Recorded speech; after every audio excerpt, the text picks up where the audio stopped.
Investing की दुनिया में आपका स्वागत है।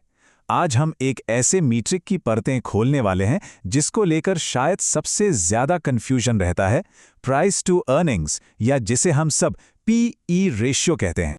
ये एक ऐसा पैराडॉक्स है ना, कि एक ऊंचे पीई वाला स्टॉक तो बस ऊपर ही ऊपर जाता रहता है, और दूसरी तरफ एक ऐसा स्टॉक जो कागज पर तो बहुत सस्ता लगता है, वो असल में एक पेज, एक जाल साबित होता है।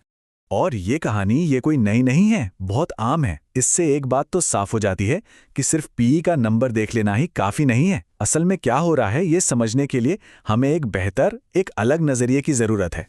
तो चलिए आज इसे पूरी तरह से समझते हैं। हम इस विरोधाभास से शुरू करेंगे, फिर पीई को देखने का एक नया तरीका समझेंगे, कुछ आम मिथकों को तोड़ेंगे और आखिर में एक बहुत ही प्रैक्टिकल चेकलिस्ट पर बात करेंगे। तो सबसे पहले चलिए एकदम बेसिक से शुरू करते हैं कि आखिर ये पीई रेशियो होता क्या है। एकदम आसान भाषा में कहें तो अगर किसी कंपनी की कमाई आज जितनी है उतनी ही बनी रहे तो अपना लगाया हुआ पैसा वापस कमाने में कितने साल लगेंगे, बस यही है पीई रेशियो। अब यहां से असली खेल शुरू होता है। इस मेट्रिक को सिर्फ प्राइस टू अर्निंग्स की तरह देखना, ये तो बस आधी कहानी है। इसे एक ज्यादा पावरफुल नजरिए से देखने की जरूरत है। इसे ऐसे सोचिए, पी रेशियो असल में बाजार के मूड यानी परसेप्शन और कंपनी के असली नतीजों यानी अर्निंग्स के बीच का एक डायनामिक रिश्ता है। ये सिर्फ एक नंबर नहीं, एक कहानी है। तो ये परसेप्शन या सेंटिमेंट बनता कैसे है? ये बनता है बड़ी बड़ी चीजों से, जैसे उस पूरी इंडस्ट्री का भविष्य कैसा है, बाजार का ओवरऑल मूड बुलिश है या बेरिश, और देश की आर्थिक हालत कैसी है। और दूसरी तरफ है अर्निंग्स यानी कंपनी की असल कमाई। ये पूरी तरह से बिजनेस के फंडामेंटल्स पर टिकी होती है। कंपनी कितने अच्छे से काम कर रही है, कितनी तेजी से बढ़ रही है और क्या स्मार्ट फैसले ले रही है।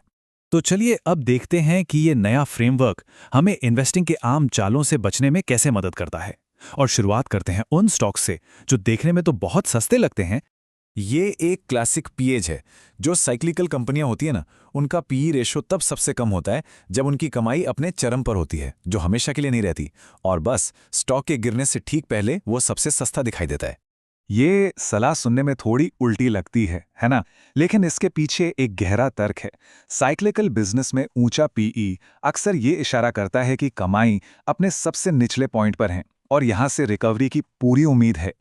एक और बड़ा दिलचस्प पेज है। कभी कभी क्या होता है कि कोई कंपनी अपना कोई बड़ा हिस्सा बेच देती है, जिससे एक बार में जबरदस्त मुनाफा आ जाता है। इससे उसका पी रेशो एकदम से गिर जाता है और लगता है कि अरे स्टॉक तो बहुत सस्ता हो गया, जबकि उसका जो असली कोर बिजनेस है वो शायद अभी भी महंगा हो। तो ये तो हुई कम पीई की कहानी। अब सिक्के का दूसरा पहलू देखते हैं कि क्यों एक ऊंचा पीई हमेशा खतरे की घंटी नहीं होता, और कभी-कभी तो ये एक बड़े मौके का इशारा भी हो सकता है। मान लीजिए कंपनी ने भविष्य की ग्रोथ के लिए एक बहुत बड़ा निवेश किया, एक नई फैक्ट्री लगाई। अब जब निवेश हो रहा है तो डेप्रिसिएशन जैसे खर्चों की वजह से उसकी शॉर्ट टर्म की कमाई दब जाती है, और कमाई में आई इसी टेम्पररी गिरावट की वजह से पीई रेशियो एकदम से बढ़ावा दिखने लगता है। और ये ठीक उस वक्त होता है जब कंपनी की नई क्षमता से जबरदस्त मुनाफा आने वाला होता है। और ठीक इसका उल्टा भी हो सकता है, जैसे एमसीएक्स के केस में हुआ था। पी था 126। अब सवाल है क्यों? क्योंकि उन्होंने एक बड़ा एकमुश्त खर्चा किया था जिससे उस साल का मुनाफा लगभग खत्म हो गया। अब देखिए इसमें मजेदार बात क्या है। अगर हम इस एक बार के खर्चे को हटाकर देखें तो कंपनी का नॉर्मलाइज्ड पीई कहीं ज्यादा वाजिब था। मतलब उस ऊंचे पीई के पीछे कंपनी की असली प्रॉफिटेबिलिटी छिपी हुई थी। तो परसेप्शन और अर्निंग्स के इस खेल को समझकर हम ये भी समझ सकते हैं कि कैसे बाजार किसी स्टॉक के बारे में अपनी राय पूरी तरह से बदल सकता है। यही तो सारा खेल है। री रेटिंग की सही दिशा पकड़ ली तो जबरदस्त रिटर्न मिलता है, और अगर गलत दिशा में फंस गए तो बिजनेस के बढ़ने के बावजूद सालों तक स्टॉक एक ही जगह खड़ा रह सकता है।